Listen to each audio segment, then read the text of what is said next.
I'm glad to see you're still with us. How can I help you? If you could part with it, healing powder would be welcome. We have enough stim packs for now, but we can't rely on that small supply. Brock and Xander plants can be found throughout the valley, and you might even find some on white legs you come across. Ah, that's great news. Thanks. I used to help the Sorrows with various medical problems and general issues they were having, but my bishop sent me here as a missionary. We New Canaanites believe that there is a path to salvation for everyone, and it's important that we set people on that path if they are willing.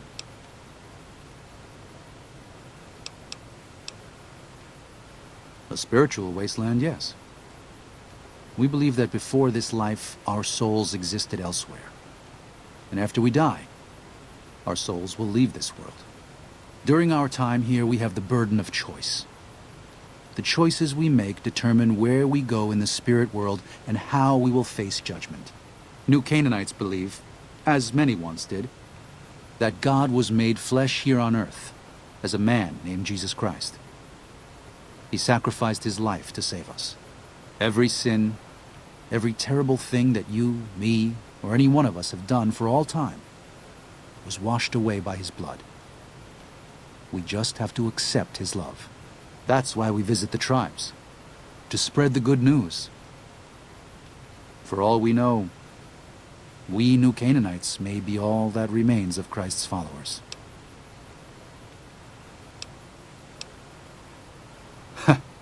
That's actually a better response than I usually get from Wastelanders. No offense. Tell you what, there's a lot going on right now, but why don't you take this? Read it. Maybe you'll hate it, maybe you'll be bored. But if you have questions, assuming we get through all this, let me know. It used to be my job to answer those questions. Maybe it will be again. There's an old saying that goes, if you want peace, get ready for war. You've got me figured half right. I'll shoot dead any white leg that tries to creep into this camp. But it's only to protect the Sorrows. The Lord helps those who help themselves. But the Sorrows don't know how. Joshua and I do. Since I got them into this mess, I need to get them out.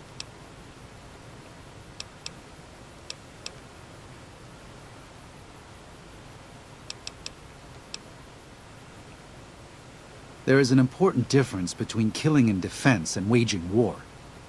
Even a Gentile like you should know that. Joshua is a living Bible of all mankind's miseries of war. The debt he has levied through his actions, he repays every day. He is a monument both to God's unending forgiveness and to humanity's unfathomable capacity for cruelty. It's written on every inch of his body. When you look at him, do you only see a man of God? Beneath those bandages, he is burned flesh.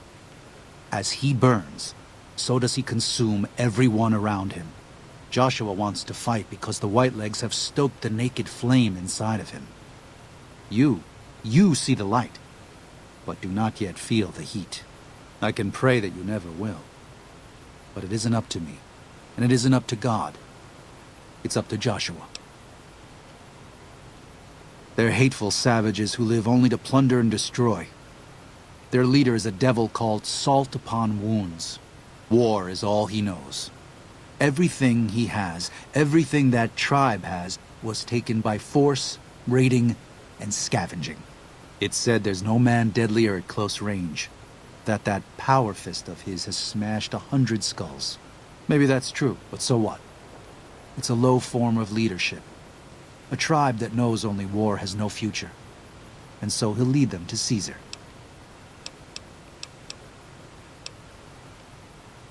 Father in the... Oh, right. He's some spirit the Sorrows used to believe in. Watched over them from the caves in the valley. They marked some of the caves around here because they think they'll be punished for going inside. I think as more of them learn the teachings of the New Canaanites, they'll lose their old superstitions. Oh? Oh. Of course. How stupid of me. They probably also think Mary is the mother and Jesus is the child. No wonder they picked up on things so easily. I guess it just goes to show how difficult it is to communicate sometimes.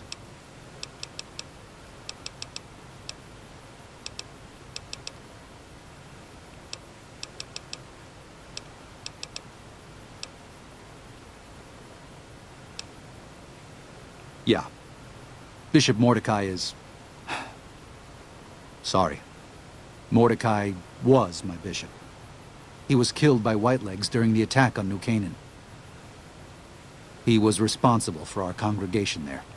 I don't know who my next bishop will be, but that's a problem for tomorrow. There are plenty of troubles here for us today. We lost it. Our community, everything. But the past is gone. We have to look forward. True enough.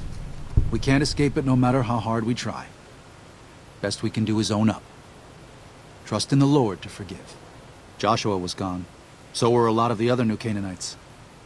Whitelegs must have been watching for a long while, counting who remained. We didn't think the Whitelegs were a real threat. Maybe it was overconfidence. Maybe sloth. Either way, we didn't see them coming. They attacked at night. They killed without regard to age or infirmity, armed or unarmed. They beat children to beat them to death in their beds while they were sleeping. And now we're all that's left. Maybe 30 of us. Pride goeth before destruction.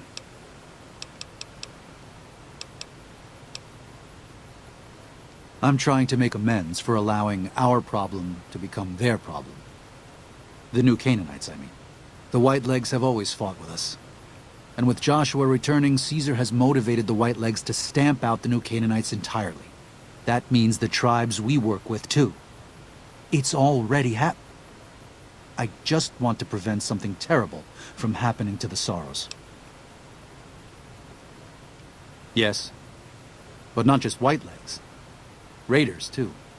Prospectors, slavers. Anyone who thinks they can exploit the ignorant and the innocent. We lost the Tar Walkers and the Crazy Horns. We did our best, but we made mistakes. We paid for them. But they paid more. I'd like to get out from under that debt someday. Until then, it's enough to stop ourselves from getting deeper in the hole. To remove the Sorrows from harm's way. I have to give credit to the Whitelegs for finding their way here. Though I imagine many died in the process. But they can't follow us east. Not into the Grand Staircase. They don't know how to live off the land. We head there. We can find some safety.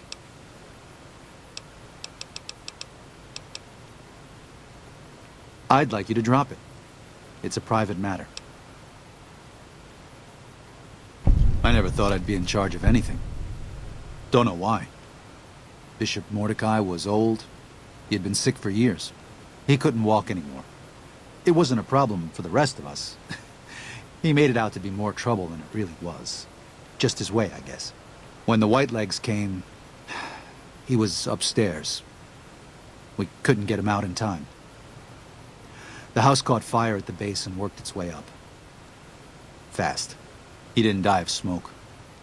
I wish he had. Sometimes I wake up and for a minute or two I think all of it was a dream. But it's not. It wasn't. I wish all of this were some fevered vision of what could have been, instead of what is, what we let happen.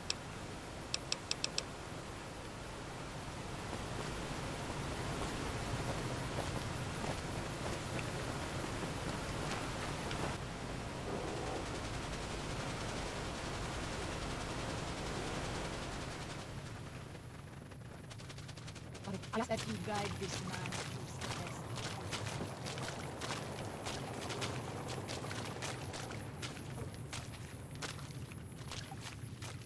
By the rivers of Babylon there we sat down.